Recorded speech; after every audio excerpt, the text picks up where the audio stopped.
Oui, merci beaucoup Madame la Présidente. Merci beaucoup Rémi pour toutes tes réponses vraiment très, très précises. Non, c'était peut-être juste sur la question des dons. Et enfin, je pense que collectivement, on prend tous le point, on a bien entendu, sur la diminution par rapport à l'année dernière, même si c'est une trajectoire qui est comme en augmentation. Et simplement pour rappeler que cet arbitrage était aussi pour donner plus de moyens en dons pour le MAE et notamment pour le CDCS, qui ont des effets sur l'AFD. Mais la question qu'on se pose, et qui est une question, et je sais que tu y es particulièrement attentif, c'est au fond, on utilise ces dons-là à l'AFD pour faire quoi? Est-ce que c'est pour faire un effet levier, pour notamment permettre d'engager plus de prêts, ou est-ce que c'est pour que l'AFD soit en capacité de faire des projets plus sur des secteurs sociaux, comme c'est la priorité que l'on a définie à la Commission ou que le président de la République a donné comme une priorité, notamment la santé, pour vraiment faire des projets et pour pas que l'AFD devienne simplement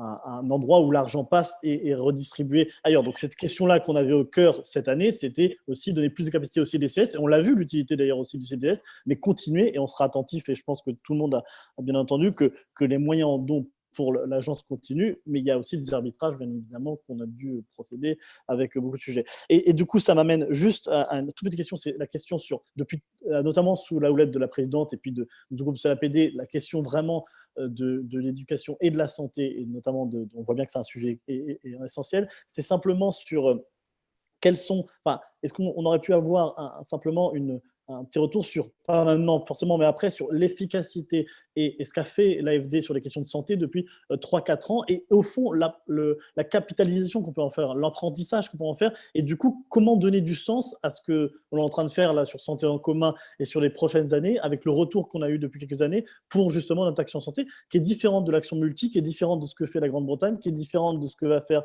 les États-Unis ou l'Allemagne. Mais quelle est l'identité, selon toi, de la France sur ces questions de santé? Est-ce que c'est la couverture maladie universelle? Est-ce que c'est les hôpitaux? Est-ce que c'est plutôt le développement de la santé communautaire? C'est ça qui serait aussi intéressant dans les prochains mois à avoir comme discussion. Mais merci beaucoup. Je sais que les questions sont vastes.